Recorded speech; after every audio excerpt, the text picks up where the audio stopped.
Hey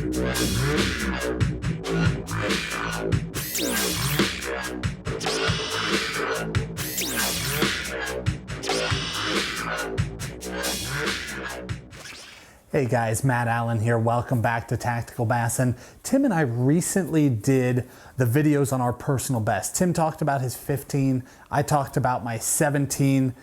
Just got to share those experiences with you guys. Those videos did extremely well, and there was a ton of feedback asking for more story type videos, stories of big fish that have been caught, stories of our fishing as it developed over the years. So I wanted to tell you another one today. You guys see us today. You see Tactical Bassin, where we own bass boats. We both get to live on beautiful Clear Lake, catching big fish, running around the country catching fish. But I want to take it all the way back. All the way, I'm talking like Wranglers and cowboy hats walking the shore all the way back, and tell you about a fish. I'm just going to hold up. I yanked this shadow box off my wall. What I want to talk about, this box itself, there's a whole world full of stories in here. But we're going to talk about the bass that ate this first bait. That's the one I want to talk about. That fish was the very first double digit that I ever caught. And that was a very special fish. See, I came from a fishing family. We bass fished when I was little. We trout fished. We moved to the mountains, so I grew up trout fishing, then trying to catch trophy trout, then came back to bass. I wanted to catch trophy bass. I just wanted to catch the biggest fish I could anywhere that we went. Now, I didn't have the knowledge to do it, but I had the desire, I had the passion, but I didn't have a boat.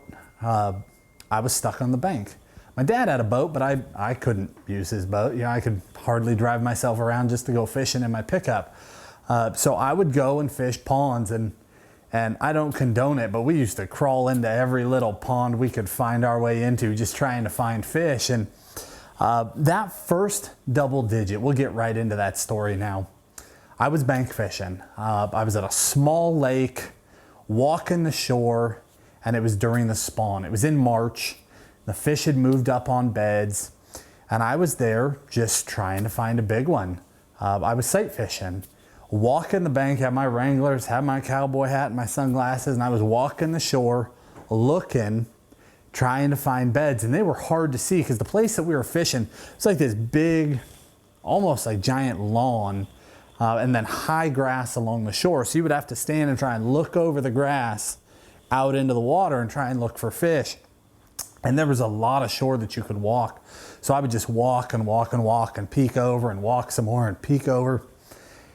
This particular day, it was windy, and that wind just kept blowing and blowing and blowing, but I had driven hours to get to this place, so I was gonna fish, darn it. So I was walking that bank, and finally I realized I just was never gonna be able to see a fish. So instead, what I started doing is I was walking and looking, and sometimes when fish are spawning, they're clearing their beds, you'll get kind of that light spot where they clear it out. It just looks different. So as I was walking and looking through this choppy water, I started just looking for spots that looked different. And if it looked different, I would start casting to it. And I only had one rod at the time, or one bait casting rod anyway. I had a 6.5 foot rod, had an old Quantum reel on it, and I think I had 12-pound Maxima Ultra Green. That's what I spooled everything with back then. And I had, of all things, I had a 3.5-inch Gitsit little tube. And I was going along, flipping into any spot that just looked different. And that's how I was cruising. I saw a light patch, and I saw what I thought was a dark shadow move off that patch, and it looked big. I thought, you know, I think that's probably my fish. That's the one I want to fish for. And up until this time, I had caught some big fish, but I had never caught a double digit.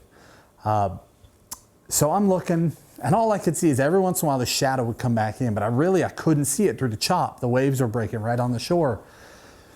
So I started throwing my bait and throwing my bait and throwing my bait. And I'll bet I messed with that fish for 20, 30 minutes without ever even getting a look at it, because it was the only thing I had seen all day that was for sure a fish, and it looked big.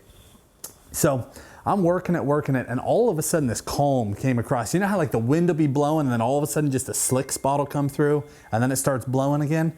That slick water came through, and what I saw, my Gitsit was sitting in the middle of a bed, and it looked like there was a beach ball standing perfectly on her nose looking at that gets it. I'll never forget it because it's very, very rare, even since then, in all these years, that I've seen a big fish. You know, they like roll up to look at the bait. She was not rolled up. She was floating vertical looking at that thing, and it's seared into my mind forever. And this fish was huge. Huge. I'd never seen anything like it. So I just started fire and cast. I just had this new excitement. Could not get bit. I'll bet I fired at that fish for, I don't know, 45 minutes. Never got a bite, never got to see her again through the chop. So finally I'm like, all right, I'm gonna change baits. So I start brainstorming, and I'm thinking, well, this fish is huge. I need something bigger, and that's where this bait comes back into play. This was a hand-poured creature bait that a buddy of mine had given me. And I'm thinking, well, I want to catch a big fish, so I'm going to set it up brass and glass. That's how you catch big fish. Everybody knows that. So that's what I did. I mean, I'm telling you, I didn't have a clue what was going on here. So I set that thing up, brass and glass, to a 5/0 Gamakatsu wide gap hook. It was the biggest hook I owned. And I put that creature bait on it. And I fired it out there, and I pulled it up into that nest, and I still couldn't see anything. And it just went donk. And I remember straight through that mono, clear as day, feeling that donk. And I was so shocked, I just slowly picked it up. It was loading up, and then it was gone. And I just thought, I just missed the biggest bite I am ever going to have. I reeled up. I could not believe what I'd done. I looked at my bait, flipped it back out, pulled it up to the bed, and it went donk. She bit it a second time. I hit that fish so hard, cracked it. That rod folded up. If I remember right, it was a 6'6" medium was the rod that I had. That was my bait caster. I hit this thing and line just started going. And I will never, until the day I die, forget what went on. Line just started running, and she just started cutting down the shore. Because in this lake, you know, I told you I was up on like grass. Then you have this big, like high growing shoreline grass, like 4 or 5 feet tall. And then the water, there's like 20 feet of bare bank, and then you would hit this hydrilla wall. So the fish were up there in that channel and that in between. So when I hit this fish, she didn't go to deep water. She went straight down the line, down the shore. And I'm watching my spool, and I'm watching her, and I'm seeing my line going over this grass. And I realized I had a problem. So I started running. I didn't know what else to do. I had that rod over my head as high as I could hold it to keep it up over the grass. And I'm just running after this fish going down the shoreline. And I'll bet I chased her 150 feet. I mean, she was going, and I was not prepared to stop her. So I battled with her. She finally stopped running, started shaking and thrashing. And then finally she gave up, and I had to climb through this giant mound of grass. But I got my hands on that fish. I pulled that thing out, and all I could think is, this has got to be a 10-pounder. This has got to be what they look like. I had no idea. So I had a scale with me. That scale was garbage. And that is the unfortunate part of this thing. But I take that fish, I hang her on the scale, and she was 12.2. 12 pounds, 2 ounces. That's different than 12.2. 12 pounds, 2 ounces. And I'm looking at this fish, and I'm going, it's huge. I've never seen anything like this. Now here's the crazy part. I'm so excited that I finally caught a double digit. I'm thrilled. I mean, I'm losing my mind. I had almost no cell reception. So I take some pictures, and the way I took pictures is I started screaming and yelling and throwing a fit, and some guy up over the hill like comes up to see what the problem is, and I'm yelling at him, can you please come down here? Please come down here. And he came down, and I don't think he even really understood me, but then he saw this fish. He started freaking out. So I give him my, no joke, wind up disposable camera. And that's why you're not watching video of this fish right now. He takes my wind up disposable. I'm holding her down in the lake, scared to death I'm gonna lose her because we haven't taken a picture yet. I finally get her up. He takes a bunch of photos for me. I thanked him. I've got the fish back in the water. He hits the road and I'm thinking, now what am I gonna do? I gotta get dimensions of this fish because all I could think was that I wanted a replica.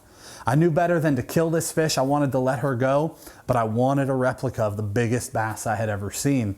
So I took fishing line and I measured out her length and I cut it off and I got her girth and I cut that off and I kept those and I let that fish go.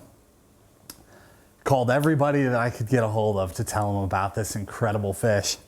And then I went home and I measured those dimensions. And here's the crazy part.